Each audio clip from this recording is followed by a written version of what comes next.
Thank you all for joining today to learn how you can electrify your ride with an EV or an e-bike. My name is Annika Osborne. I'm with Cool the Earth, an environmental nonprofit with a mission to reduce emissions and air pollution. While we are big fans of walking, biking, public transit, and carpooling, preferably in electric cars, with our Ride and Drive Clean collaboration, we work to advance the adoption of electric vehicles, EVs, and e-bikes in a fair and just marketplace. Thank you to East Bay Clean Cities Coalition for sponsoring this webinar, and welcome City of Oakland. I'm happy to be joined today by Richard Battersby and Shayna Hirschfield Gold, who will each be presenting a few slides. First, we'll just review the agenda. So today we'll be going over lots of information, and not to worry, we'll be sending you a PDF of the presentation in our follow-up email, which should be coming to you on Monday. We will also have a recording of this webinar. If any questions come up, feel free to ask them in the chat or raise your hand during the presentation. And we have a Q&A session at the end. So we'll start with some intros, talk about the benefits of driving electric, including incentives. We'll do an EV showcase. This webinar is called New Year, New Ride. So we got to introduce some new EVs coming out this year. We'll talk about how-to EV, which includes charging at home, at the workplace, and using public charging infrastructure. And we'll talk a little bit about some more webinars that we are offering here in collaboration with the East Bay Clean Cities Coalition and City of Oakland. Yeah, thank you, Annika. Welcome, everyone. I appreciate your interest. Thanks for joining us.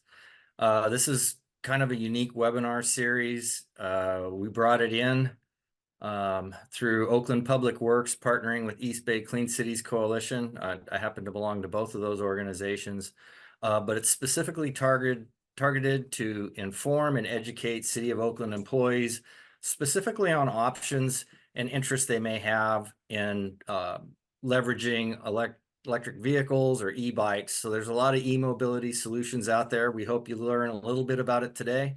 And there will be some follow-on sessions. It's a 4-part webinar series culminating with a ride and drive that's scheduled for May to coincide with National Public Works Week.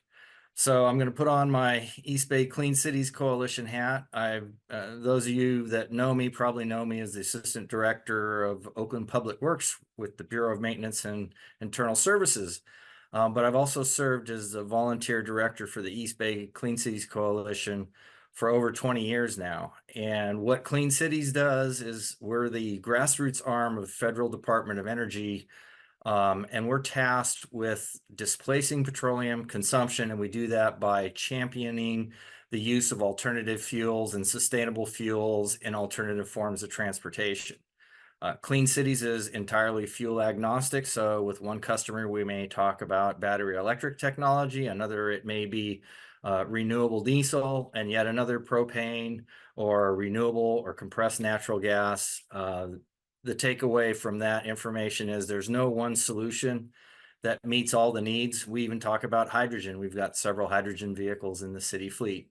Our goal with Clean Cities is to match potential customers with fuel providers, equipment manufacturers, and the information that they need to make the most informed decision. And this webinar is a further extension of those efforts. We've been around since 1994. East Bay Clean Cities Coalition was actually chartered under the leadership of a former City of Oakland employee. Those of you that have been around for a while, you might remember George Oakes. This was around the late 90s, early 2000s. He was the equipment services manager. I, at the time, was working at the Oakland Airport for Airborne Express, and George and I connected working on compressed natural gas vehicle projects. That CNG station you see out at the Edgewater Courtyard, that was a result of the partnership between City of Oakland and East Bay Clean Cities Coalition. So it's really feels like coming home when I joined City of Oakland and we returned the East Bay Clean Cities Coalition to our home. We are a nonprofit. We're primarily focused on education and outreach. One of our specialties is training, And through the East Bay Clean Cities Coalition, we provide access to federal DOE resources, such as the Alternative Fuel Data Center. They have an incredible page with fuel price uh, reports, fuel station locators, and it's just a wonderful resource. We make that available to all our stakeholders. So putting on my City of Oakland hat now, in Oakland Public Works, we've got over 700 employees. We've got 1,800 vehicles in the city fleet, and the vehicles are composed of various alternative fuels. We have a percent of the fleet, 50% on alternative fuels. We're working on the gasoline powered fleet. We're working on alternative fuel solutions for OPD because that's a big chunk of our gasoline fleet. We've got a couple of Ford Mach-E battery electric EV police vehicles on order. We have full service fleet activities. We do repair and maintenance on fleet vehicles. We have loaner fleet vehicles. If you're interested as a city employee, you can test drive a hydrogen, battery electric, compressed natural gas, renewable diesel powered vehicle. You just need to contact Equipment Services and they'll set you up. So how does this all come together? Well, through East Bay Clean Cities, we've been able to bring specifically to the city of Oakland Alt Car Expo North workshops, which have traditionally been held at City Council and draw in participants from throughout the Bay Area to talk about sustainability projects. We were the first large municipality in North America to deploy renewable diesel. That goes back to, I think, 2015. We've been doing it for a while. New York City's recently making big press releases about they just switched to renewable diesel, and all I can say, hey, New York, you're about 8 years too late. But that's a big first for City of Oakland. We also created a circular economy project related to the renewable diesel, whereas participants go out and collect waste grease and other feedstock that renewable diesel is made from. It's taken to the refinery, turned into renewable diesel, and we use that fuel that was made from the City of Oakland waste in our City of Oakland diesel vehicles. Most recently, we've commenced the EV fleet technician training program where we bring Ford factory training specialists on battery electric vehicles and hybrid vehicles to the City of Oakland, and we make that training available to other municipalities in the area as well. So it's a great partnership. We also do ride and drive events. Hopefully those of you on this call will experience the one that's coming up in May. And this EV and e-bike webinar series is the final example I will offer of the successful partnership between the City of Oakland, Public Works, and East Bay Clean Cities Coalition. So with that, I'm going to hand the program off to Shana Hirschfeld Gold, and she's going to give you a brief overview of the city higher perspective sustainability efforts. Thank you. Thanks, Richard. I want to thank you for your incredible leadership in sustainable mobility and alternative fuel vehicle work. We could not do what we're doing without your incredible leadership here. So I'm gonna speak just very briefly from sort of a policy perspective on why the city at a high level is so focused on alternative fuel vehicles and sustainable mobility. As Richard said, my name is Shana Hirschfield Gold. I am the city's climate program manager in the city administrator's office, the Sustainability and Resilience Division in the city administrator's office. Those of you who've been here for a while or who are paying attention to sustainability and resilience work will know that the City Council adopted our Equitable Climate Action Plan in July 2020, just a few months into the pandemic. So if you were distracted at the time, it is understandable. I show that photo there in the upper corner of the state building because it's important to remember that so much of the work we're doing around climate, around environmental justice, and around zero emission mobility is led by and thanks to leadership at the state level.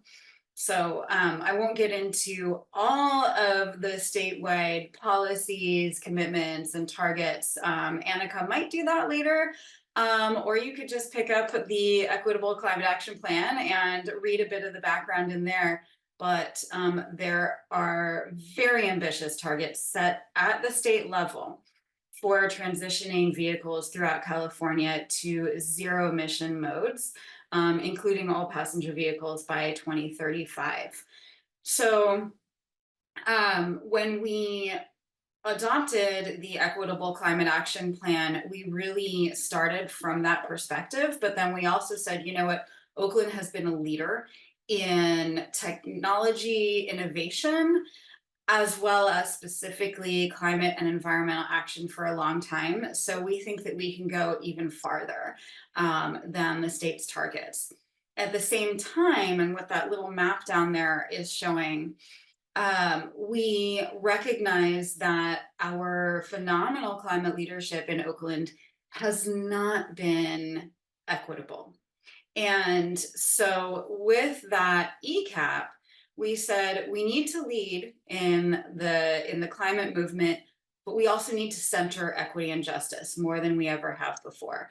And so with that, when we went on then to develop the Zero Emission Vehicle Action Plan, which council adopted a year and a half ago, we said we're centering equity here. We're centering how do we ensure access for all Oaklanders to all of the many healthy, safe, sustainable modes that we all need to get around and to meet our personal and family and cultural needs.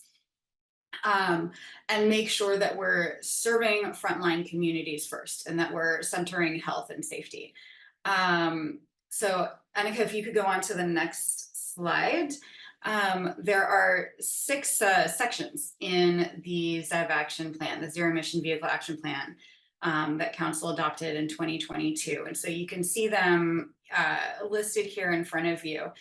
And what we did as we developed this plan with a ton of community engagement, as we had with the ECAP as well, was we said, okay, this plan is not about we're going to get everybody an electric car and that'll solve the climate crisis.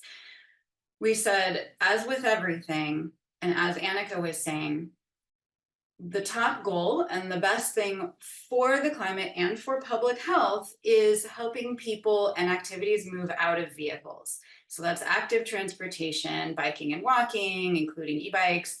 That's public transportation. And that's making sure that our communities are safer and more accessible so that people actually feel comfortable getting out of vehicles. We also recognize that not everybody can do that.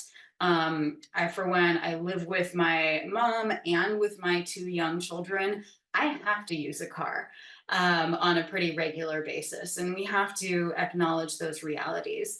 So we said, well, with this plan, we're going to address access, we're going to address removing barriers at the city level, and we're going to address all of the infrastructure needs so that Oakland can be that leader in equitable, sustainable mobility.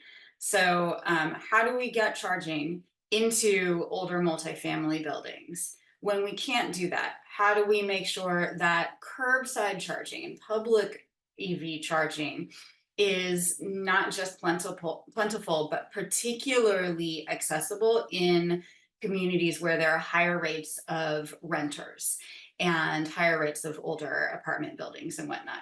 Like Richard said, really focusing on fleets, medium and heavy duty vehicles.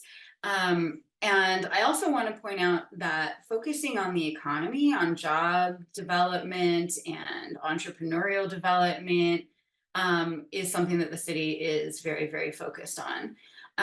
So there's so much more that I could say here, but this is not a webinar on policy. And so I'm going to hand it back over to Annika, and I'm happy to talk later offline about the city's transportation goals.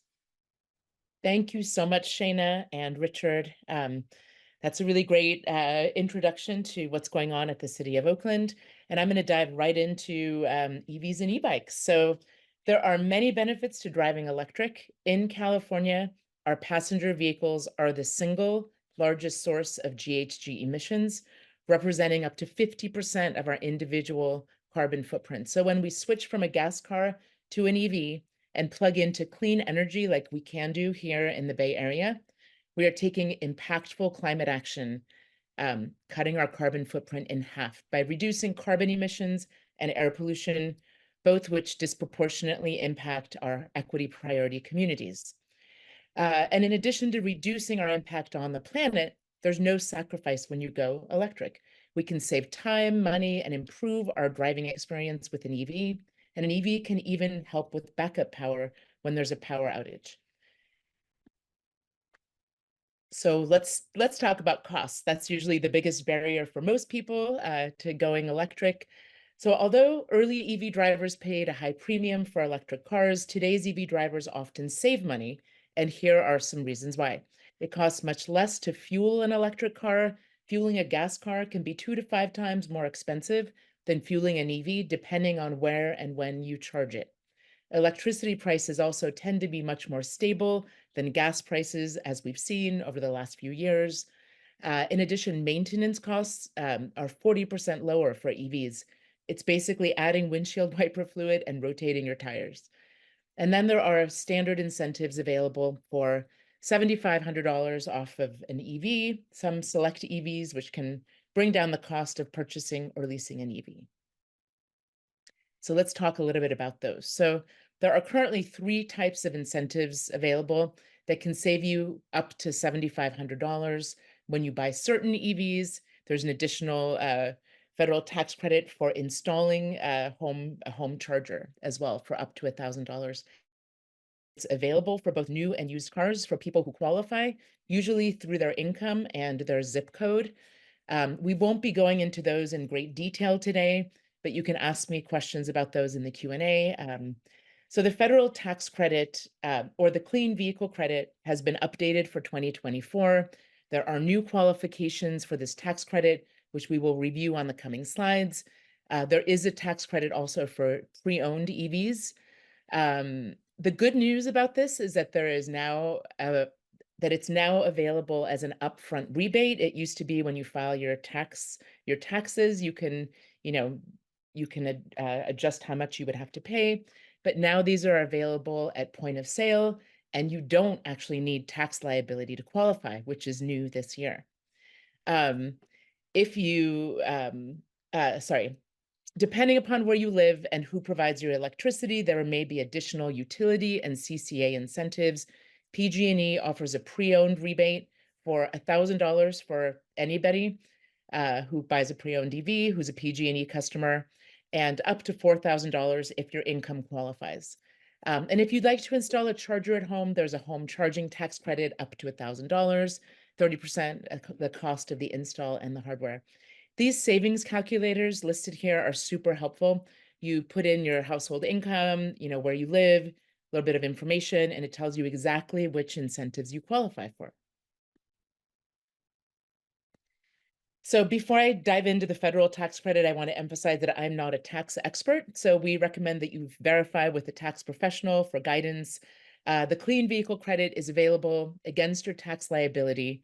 It has been available against your tax liability for up to $7,500, and you can still file that when you file your taxes. It goes against your tax liability, but new this year, it's available as an instant rebate, and it can be applied to your down payment at the point of sale. Your eligibility for this tax credit, of course, depends on your own personal tax credits.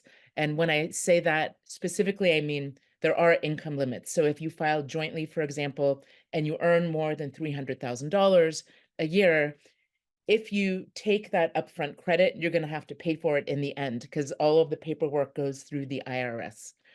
But for this credit, or this kind of new rebate, as we're calling it, this is for purchasing. The EV has to be purchased or financed, a new EV. In this particular case, I'm talking about new EVs right now. On the next slide, I'll talk about used EVs.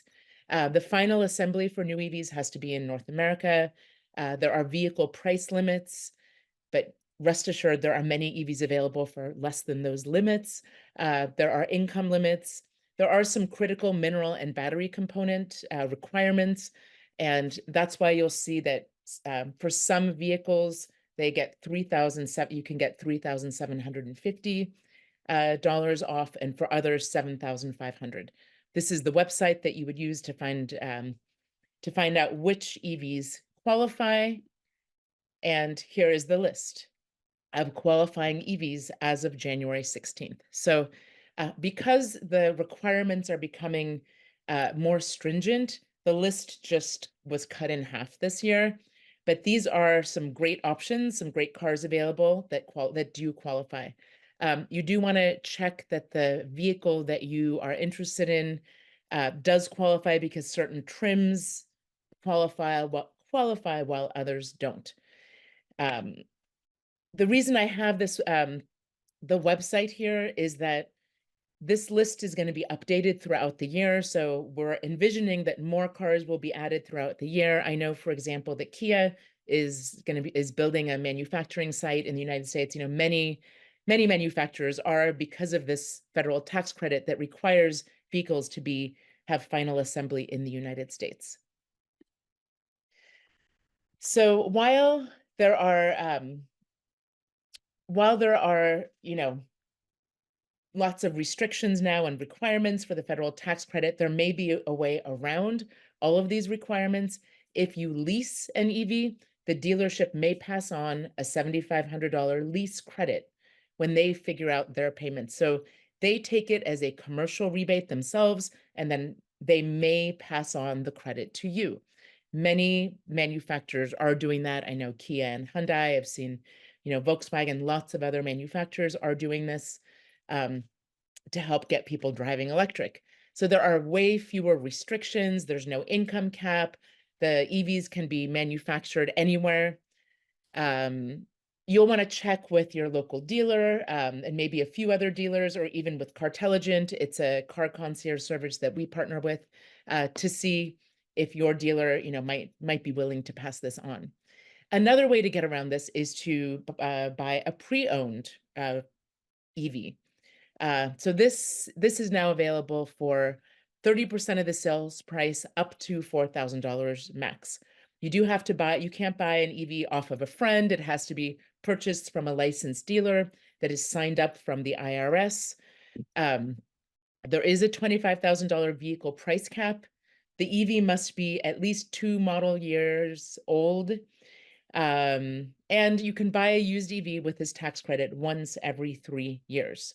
There are more stringent income limits for the pre-owned EV rebate, but many people will still qualify for this.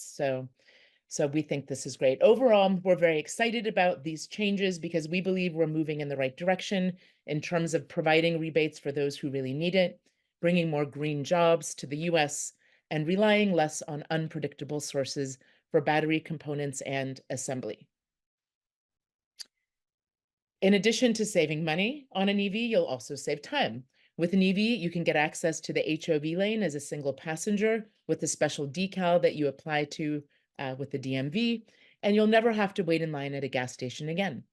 For many people, it's convenient to charge at home or at work.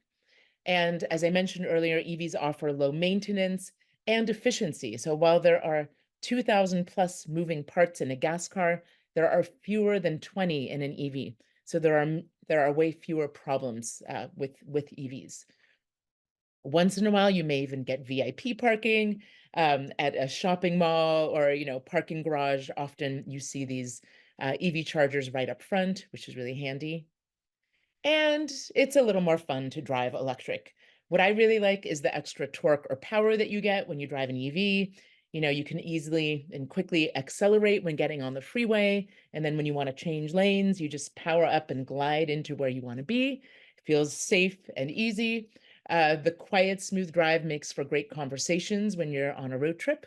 And for me, the high safety ratings were a big factor. I had teenagers living at home, learning how to drive when I started driving electric, and I was so happy that these EVs, they all have like sensors outside of them and crash detection and all sorts of great safety features.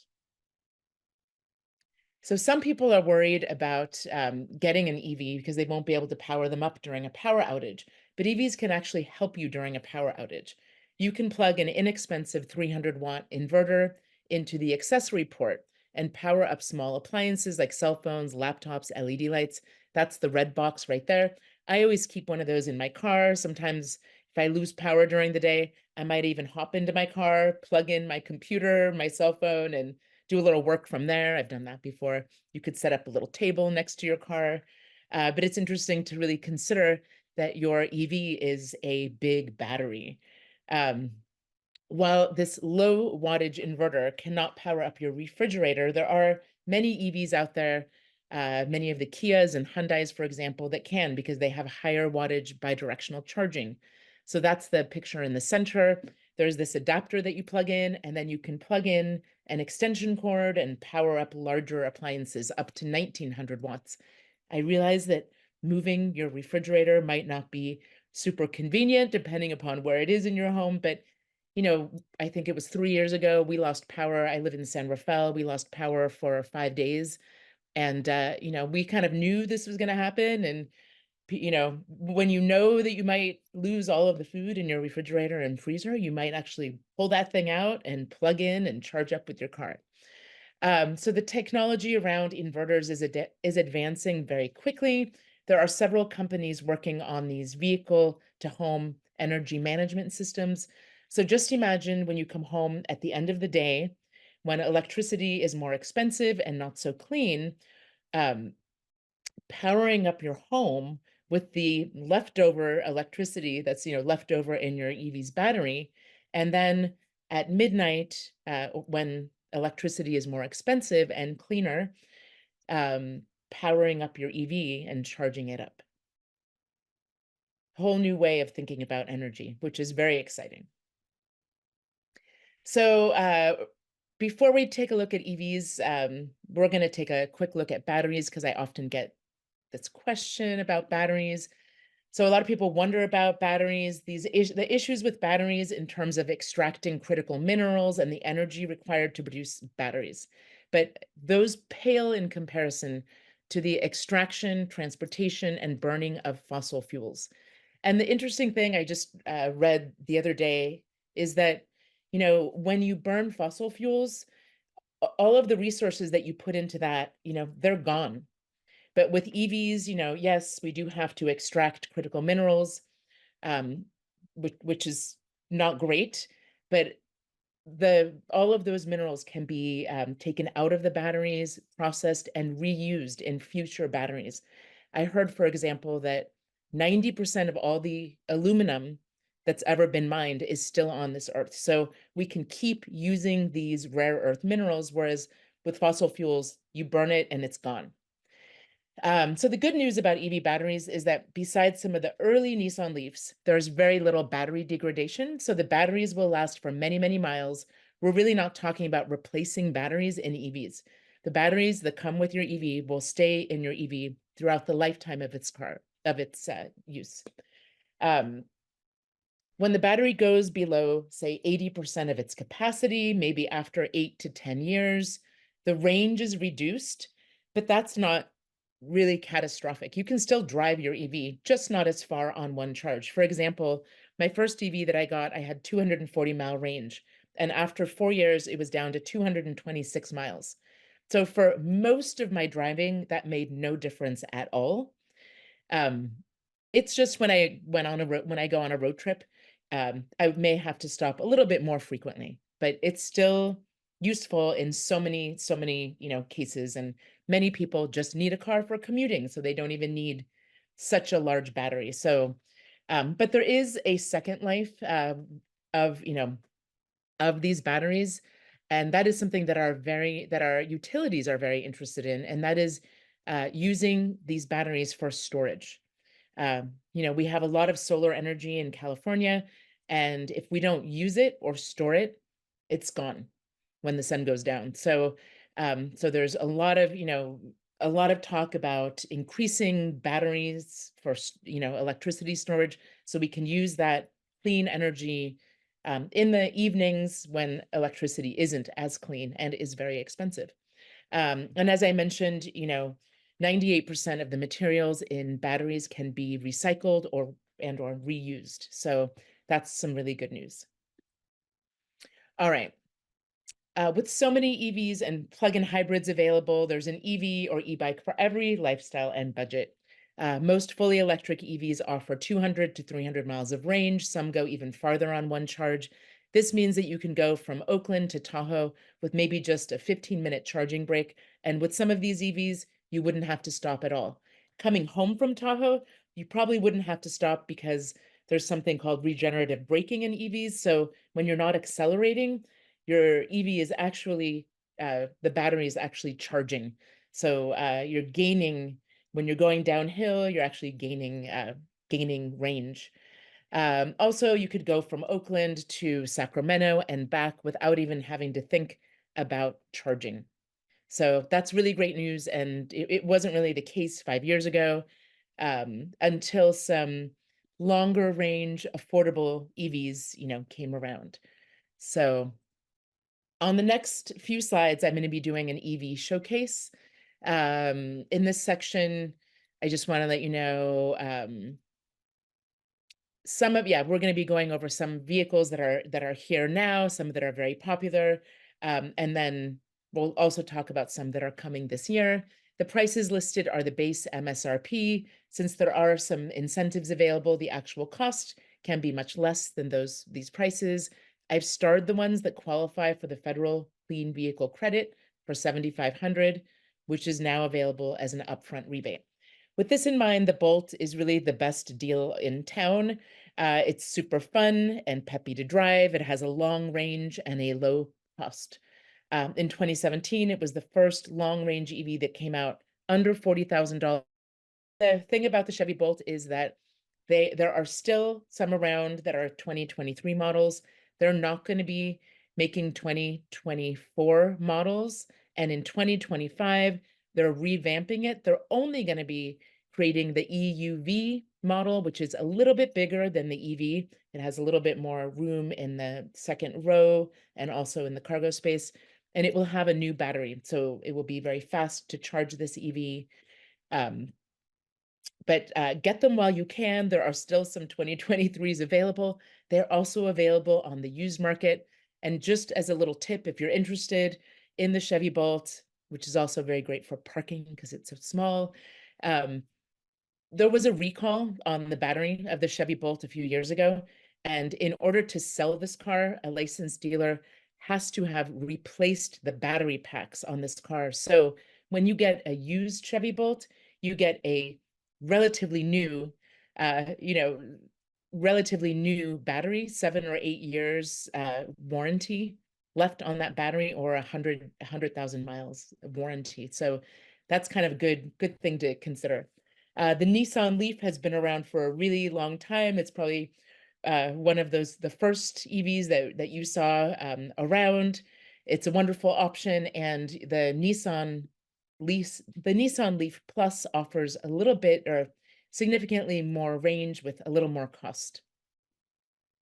And I'm going to reintroduce Shayna. She's going to talk a little bit about her own experience with a Nissan Leaf. So yeah, what's your favorite thing about driving electric, or what's your experience been like, Shayna? Sure. It was really funny. Annika asked me yesterday if I could do this quick section, and my husband had just texted me this photo that's in front of you. This is the Leaf that we purchased in 2015. So it is one of the earlier ones. It had 100-mile range when we purchased it, and now it is right. It's about 8 years old, and that range is down somewhere around 80 miles. And so my husband, we live in Oakland. My husband works in El Cerrito. So he uses this car every day to get to drop the kids off at school and to get to work. Yesterday, there was a whole situation where he had to drive our daughter all the way out to her field trip because of stuff.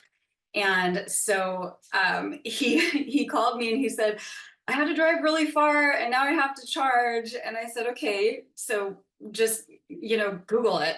And he just went on his map on his phone and he put in EV charging, and a whole bunch of sites right near him popped up, and this was one of them. And then he called me back, and because we have a home charger, so we're not usually in this situation. And like I said, it was a weird thing with having to drop our daughter off at her field trip. Um, and he said, so now I don't know if I'm going to pay, because years ago we had the EV card and now we don't. And I said, I'm pretty sure that you can just use your credit card. You know, not just my husband, but all of my friends tend to call me with their last minute questions about anything related to climate. Even though this is not about climate, it's about getting to work. So anyways, I said, yeah, they've changed things now. You just need a credit card. And he called me back a couple minutes later and he said, you're right. There were charges available. I used my card. It's charging super fast. Everything is great. And I said, I figured. So when we got this car, we got it on a 3-year lease, and we loved it so much that when the lease was over, we just went ahead and bought it. Like I said, the range is more than sufficient for the daily commute. And then my mom, who I mentioned lives with us, also has a Nissan Leaf, but she got it a year ago. And so that one has, I can't remember, it's around 230-mile range. And so when we drive up to meet, you know, to see our friends up near the Russian River, that Leaf is sufficient to get us all the way up and back on a single charge. And my mom loves it because we can put the kids in the back and the dog fits in the trunk area. And she is a Belgian Shepherd, so not a small dog. When we drive down to the beach in Santa Cruz, we generally want to charge there before coming home. But yeah, I think that those are all the practicalities of our Nissan Leaf life. That's great. It's great to hear your actual experience, not only driving your EV, but also charging it on the road. We'll talk a little bit more about charging later on, but thank you. I'm glad it was smooth sailing for your husband. Totally fine. Great. So these three cars came out in 2021. They're relatively new. The ID.4 is the first from the Volkswagen ID brand. There are more coming. People love the Mustang Mach-E, and the Audi Q4 e-tron comes in at a great price. It's $20,000 less than the regular Audi e-tron. Incidentally, this year, the average price of a new car in the United States is $48,000. So these models are very competitive. And then there's Tesla. We tend to separate the CEO from the technology. The Model 3 and the Model Y are the most affordable models. And since there have been some reductions in price, many of these trims, or some of these trims, do qualify for the federal tax credit. I do think that only one trim of the Model 3 does, and all of the trims of the Model Y do. So you could get $7,500 off of that price. I will say, we have two cars in our family. We bought a used Volkswagen e-Golf that only has 85 miles range. That's been our second car. We've owned a Tesla Model 3. We sold that and bought a used Tesla Model Y. We go to LA frequently, so this car has a good long range of 300 miles, and it's very spacious. Our daughter goes to college in Los Angeles, so we could move her down in that car. And really fast. One of the great things about Tesla is, as it says on the slide, really fast, easy, and reliable charging. So great. These are beautiful, safe cars. The Model Y actually has an optional third row and seats 7 passengers.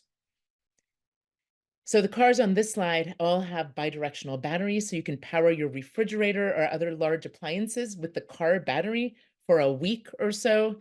So driving is very energy intensive. It takes a lot of energy to propel your car forward, but charging, powering up your refrigerator or other appliances or LED lights takes very, very little, very little energy in comparison. So no need for a gas generator if you have one of these EVs. These EVs are all built on the same platform and also provide super fast charging. Like if you were on a road trip, you could go from 10% to 80% of your charge in less than 20 minutes.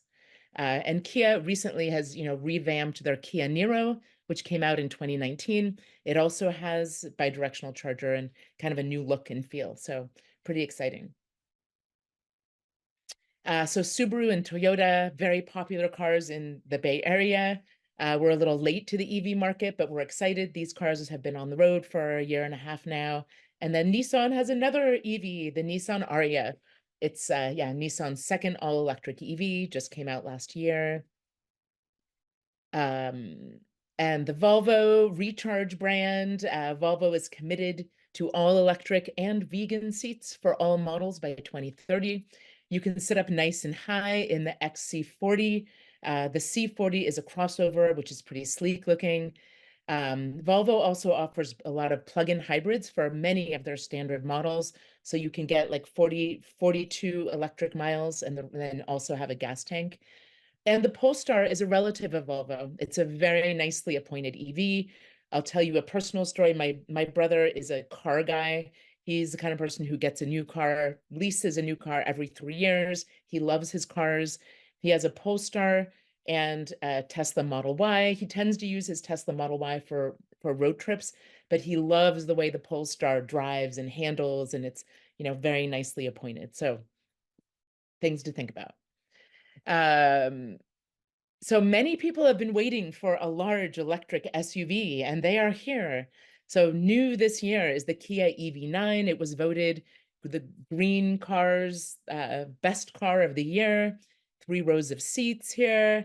The Rivian has been around for about a year now. And VinFast is a new car manufacturer out of Vietnam. The CEO happens to be a woman, and she's the richest person in Vietnam. But so these are all available now if you're looking for a larger car for road tripping kind of thing.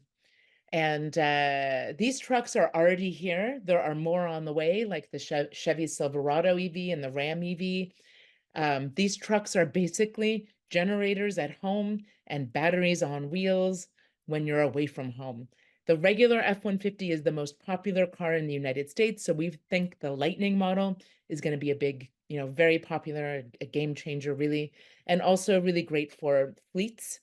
Rivian is marketing as an adventure company and installing chargers in far-reaching places like national parks. So if you like camping and you want to get an EV, this is a great option. What was I going to say about that? Something. Oh, yeah. So the Contra Costa County's fire department has a Rivian truck, not as a official fire truck, but as like an assistance truck that they bring out to different things. And so this is could also be a great fleet vehicle. Yeah, I saw one Tesla Cybertruck on the road. I don't know if you guys have seen any, but pretty trippy. It feels like you're like, whoa, sci-fi world. But over 1 million people have ordered the Cybertruck, so we'll be seeing some more of these on the road soon. All right, so we're going to talk about some cars that are coming out this year. Chevrolet is mixing it up with a few exciting new models. The Chevy Blazer EV is the first mass market SUV built on GM's Ultium EV toolkit. It has really good range, an interface that will help drivers, find charging stations and a familiar layout. Both of these cars are going to be cutting edge, wonderful cars, and the price, they come in at a nice price as well. Yeah, if finding a parking spot is often on your mind, one of these smaller EVs might be on your radar. The 2025 Mini Cooper is coming out in 2024, comes with a significantly more range than the current model. The Fiat 500e was popular for many years. They stopped making it a couple years ago, and now it's coming back with more range. And the Volvo EX30 is due to come out this summer. Volvo is saying it's small in size and big on safety. But these are really great. I don't know. I spent some time over the holidays in San Francisco, and they have these parking spots that like fit like 2/3 of a car, but of a standard size car. But these cars would all fit in those parking spots. A little more about the Volkswagen ID brand. They've promised to come out with a couple of new EVs every year for the next few years. The ID.7 kind of replaces the Passat family as a sedan. My personal favorite, the Volkswagen ID Buzz microbus, coming out later this year. Really, really excited to see this one. I imagine, I don't know. I have a vision of driving up and down the California coast in this and parking and charging up at a camping spot and, cruising around. Very exciting. So if you cannot find an all electric car that works for you, there are many plug-in hybrids or PHEVs out there. If you plug in a PHEV every day, you may be able to cover your commute driving all electric, and you can save the gas tank for road trips.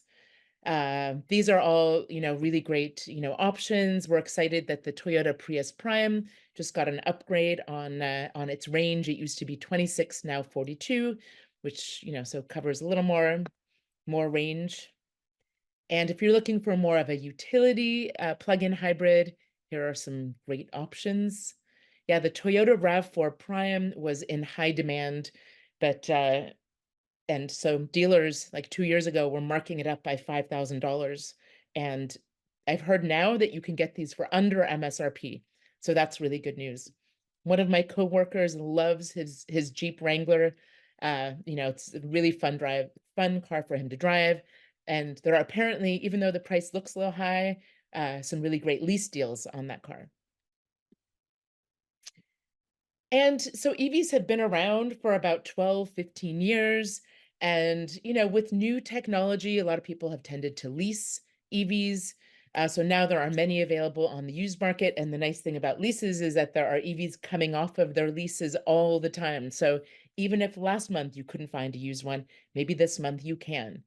There are, you can buy these at dealerships, and then there are a couple of dealerships that deal strictly with used EVs. So there's Greenlight Auto located in Daly. They are in the Bay Area. I bought my Tesla Model Y from them. It's kind of an interesting model. They will go out and you tell them what you want, and they will go to auction and source the car for you. And they do all sorts of inspections and fix up your car, make sure it's all in really, really good form before they sell it to you. There are two guys, two retired Stanford professors who started this business because they were tired of seeing EV charging stations not in use, and they want to get more people driving electric. So uh, happy to pass on the information. We are hoping to do a pre-owned EV discount campaign with them later this year, maybe in March or April. So if you've signed up with this webinar, you will get information about that. So if you're not in the market for an EV, an e-bike might be right for you. Instead of hopping in a gas car, you can try commuting or running errands with an e-bike. E-bikes are fast and fun, and there are many different types and models to choose from cargo to commuter to recreational bikes. And there is a state rebate coming in later this year for a good significant chunk of change. And I wanted to also point out that I did review the list of attendees or people who signed up for this webinar. Many people live in Oakland, who work in Oakland. And gosh, it's not EBCE, it's AVA. Your new clean electricity provider is coming out with an e-bike rebate as well. So that's coming out in the next few months. So really good news that we can get. And then, yeah, 511, gosh, 511. I don't know if you live in Oakland, if you qualify for that, because that's maybe a Contra Costa. I don't know, Shayna, you might be familiar with that. I'm not familiar with the 511, but yeah, Ava is launching a project that will have rebates for purchasing as well as for renting, which is going to be really exciting. And the city of Oakland is also rolling out a similar program. So we're going to be pretty well covered in our area. Really nice. That is great. The nice thing about e-bikes is that even if you're commuting in an e-bike and commuting significantly far, when you arrive, because you have the pedal assist, you are glowing with health and not sweating, not appearing, you don't have to jump in the shower when you get to work, kind of a thing. Okay. So people get worried about, so the next part is going to be about how to EV, which is mostly charging. People get worried about charging, but for most people, 80 to 90% of charging is done at home or at work, and charging at home and at work is easy. At home, you can just plug in the charger that comes with most vehicles into a standard 120 volt outlet. just a regular outlet. There's no install cost besides perhaps an extension cord, and it gives you 25 to 40 miles of charge in 8 hours, which might be overnight or if you work from home during the day. In the Bay Area, on average, people drive 25 miles a day or less. So this simple solution called Level 1 works out great for most people. If you have Level 1 charging, you might once in a kind of like Shayna was sharing, once in a while you might go to a fast charging station and use that to power up if you have to go somewhere far or if you've depleted your battery. If you drive more than 40 miles a day, a good option is to see if you can charge at work. If not, you may want to purchase a home charging station for level 2 charging. But I do want to point out that charging an EV is different from filling up a gas car. Basically, you're just topping off what you drove, what you used in the battery that the day before. So if you have the ability to plug it in on a daily basis, you're just going, maybe going from like 60% of your battery charge to 80%. 80% is what most manufacturers recommend that you charge to on a daily basis, but it's okay to charge to 100% like the day before you're going on a road trip so that you can use the full capacity of your battery. So the first step for level 1 and level 2 is to check in with an electrician. For level 1, you just want to make sure that the outlet has a dedicated circuit so that you're not like bogging that circuit down. And with level 2, you just have to install a 240-volt outlet and buy a charging station. So there are many level 2 charging stations, available to the public, at shopping centers and various places. For me, I go to my farmer's market at the Civic Center and they have like 30 level 2 charging stations there. I plug in for the hour that I'm buying my vegetables. It costs me $1 and for 25 miles. So that's great. But when you're on a road trip, level 3 is the kind of charging you want to do. You want to do fast charging, which, yeah, as it says here, is like 10 to 80% in 30 minutes or less. I do want to talk a little bit about this. There are currently 3 standards for charging an EV. The first one is that you see here is CHAdeMO. That is only used for new Nissan Leafs. The one on the right is Tesla, and that is proprietary to Tesla right now. The one in the middle is the CCS SAE that all other cars use. So the news on the street, which is really, really good news. There have been some reliability studies done on all of these chargers. Reliability for the Tesla standard is like 99%. So when you show up to charge, it generally works. It's not quite as robust for the other charging standards. But the good news is that we are moving toward the Tesla standard. We're calling it NACS, the North American Charging Standard, or NACS. And almost every single EV manufacturer is going to be moving over to this standard. The way they're doing that is 2024 is a transition year. So they're providing adapters for their vehicles so that you can use the Tesla supercharging network.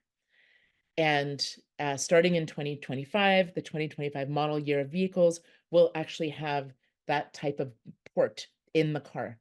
So you can just plug right into to the Tesla supercharging network.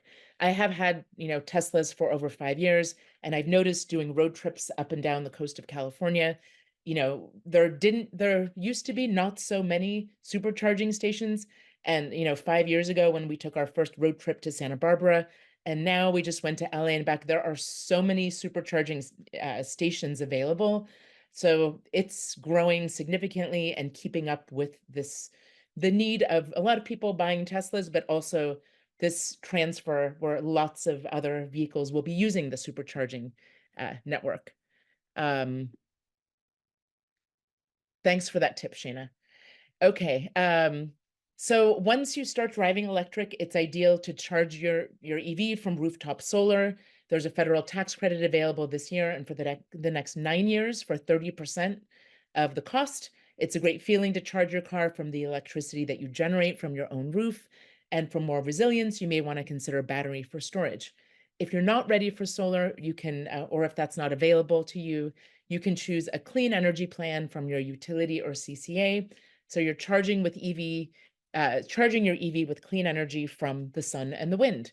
For example, if AVA or AVA Community Energy is your local clean electricity provider, which I believe it is for many of you, they generate the clean electricity that PG&E then delivers to your home. AVA's standard product is called Bright Choice, and it offers 50% renewables, and you can easily upgrade to Renewable 100 for 100% renewable energy. It costs about the Bright Choice is actually cheaper than PG&E's electricity and cleaner, and the 100% renewable costs about $4 more a month on average. In addition to clean energy, your utility may offer a special reduced EV or time of use rate plan, so you can pay less for electricity during certain times of the day. So the times that you want to charge your EV are between midnight and 3 p.m. So most of the time, you're on a really affordable rate. It gets very expensive from 3 p.m. to midnight. So that's just something to be aware of. We offer an EV 102 webinar where we go into more depth on this once you're close to getting an EV or have just gotten an EV. So just wanted to kind of plant the seed there. And I'm going to pass this next slide on to Richard. Richard, do you want to talk a little bit about workplace charging for the city of Oakland?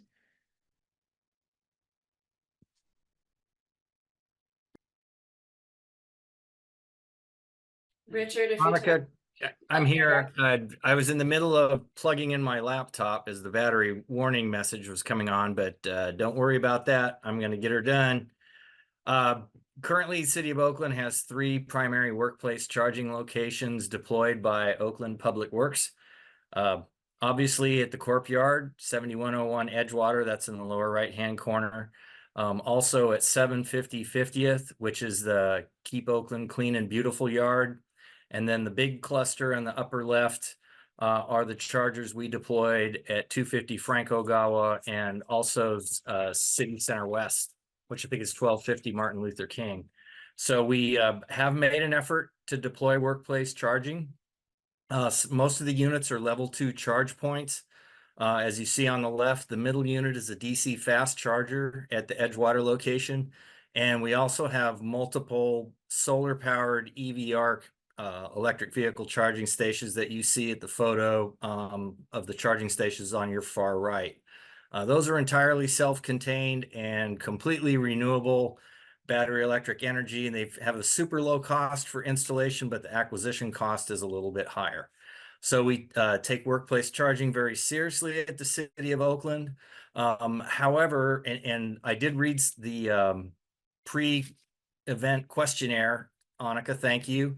Some of the locations where folks would like chargers, and I love this because it's right along lines with our thoughts and hopefully plans. Eastmont and PAB, we've already got some fleet dedicated chargers there. The next phase is workplace charging. Stay tuned for that. 250 Frank Ogawa City Hall, again, that's in the works. We'll get more charging there.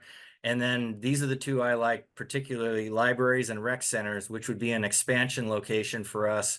We've definitely targeted those for workplace charging. But what I need everybody on this call to do, City of Oakland employees, you need to work with your chain of command and your leadership to make your needs known and communicated where these support devices are needed. Recently our funding model has been changed. Equipment services, public works, maintenance, internal services no longer receive centralized funding for equipment acquisitions. So that money's being parceled out to the departments. And the reason I'm sharing this is we can no longer provide this as a service to departments. Departments are going to have to help identify the funding and communicate the need and hopefully get that funding restored back to equipment services so we can continue with the centralized deployment model. So with that, I hope that's good news for those of you that are interested in workplace charging. I personally commute about 50 miles from Fairfield to the Edgewater location, and that's with the plug-in hybrid electric vehicle. I typically make it most of the time just on the battery, but if I can't, I have that auxiliary gasoline engine that can help get me there. That is definitely a workable option for those of you that remain concerned about range with battery electric, but I'm here to tell you I get 50 miles of range out of my plug-in hybrid Clarity every day. So don't be afraid, make the jump. And my other suggestion would be, if you are curious but concerned, not just a test drive at the dealership, but check out your local car rental agencies, Hertz, Enterprise. They do have battery electric, some have plug-in hybrid. You may be able to spend a week in the model that you're potentially considering and see if it does meet your needs, because that's the most important thing to do when selecting a new technology. Make sure it works for you. Thank you, Annika. Thank you so much. This is great.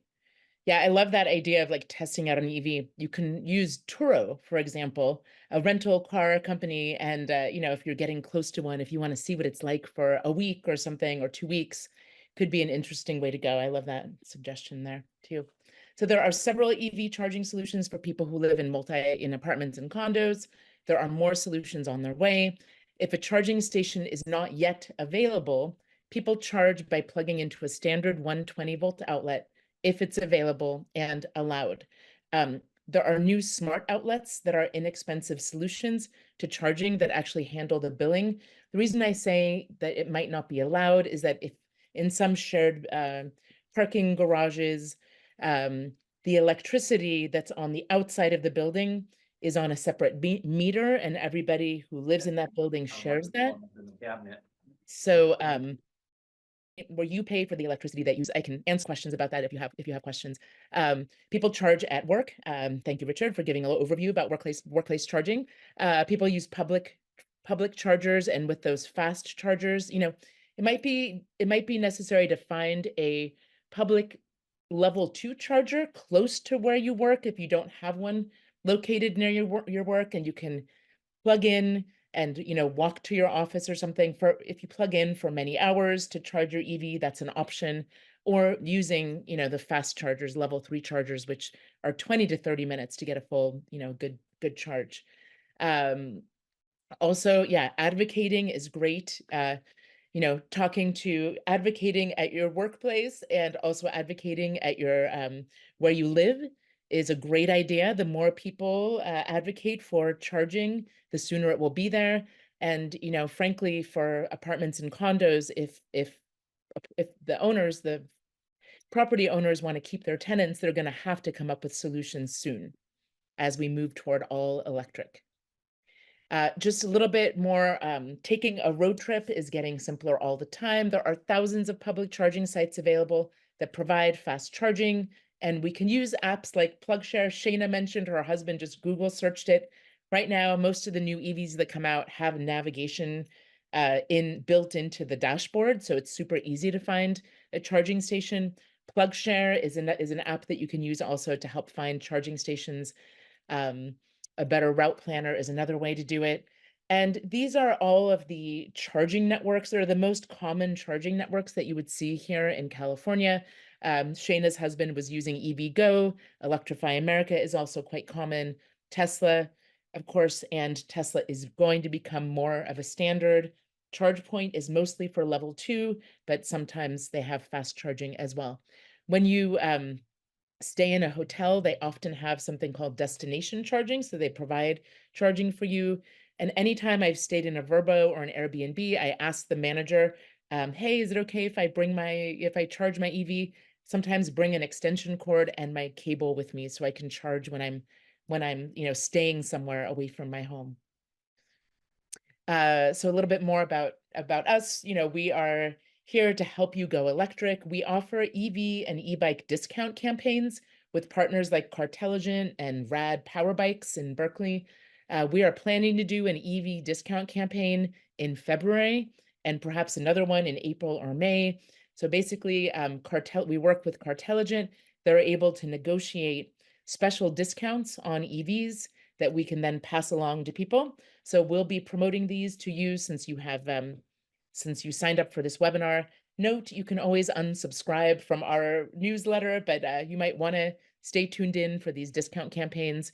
We also offer EV and e-bike shows, usually in the fall and the spring. We do most of ours, we're kind of avoiding the rainy season. And we do have one coming up with the city of Oakland. We do EV 101 and 102 webinars and some others, usually weekly for the public. So if you look on our website, you'll find, if you go to our events page, you'll see what's coming up. We also have a bunch of buying and driving guides available. And I just wanted to highlight the other programs that are coming to the city of Oakland through this partnership that we have here and funding through the East Bay Clean Cities Coalition. So yes, we have one coming up called Save Money with an EV. And that will be featuring our EV discount campaign that will be coming up in February. We have an e-bike program coming up in March. We're planning our EV and e-bike show at Lake Merritt on May 23rd, and then an EV 102 in June. So stay tuned for more information about these.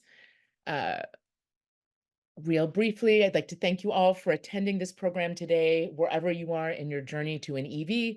I hope it was helpful. I also want to thank Richard and Shayna so much for joining us and for the sponsorship. It's great to have the opportunity to get in front of the City of Oakland employees. So if you can make the switch to driving electric now, we're here to help you. The sooner the better. If you're not ready now, can we have your support by pledging to make your next car electric? Our biggest ask really is please don't buy a new gas car. It will be on this earth emitting carbon emissions and air pollution for the next 12 to 15 years. And that's something that we have to stop doing quickly. I just want to thank you, Annika, for coming and presenting to everyone here in Oakland. This is a great webinar. It's a great service you provide. So thank you so much. And I want to thank everyone who attended and the quite a few people who have stayed late. I'm going to sign off, but I also am available. You all can find me through the city email system if you don't know. And that's it. Thanks and take care. Thank you, Shayna. Thanks, everyone. Remember, Public Works is everywhere, even during your lunch hour. Thank you so much for attending.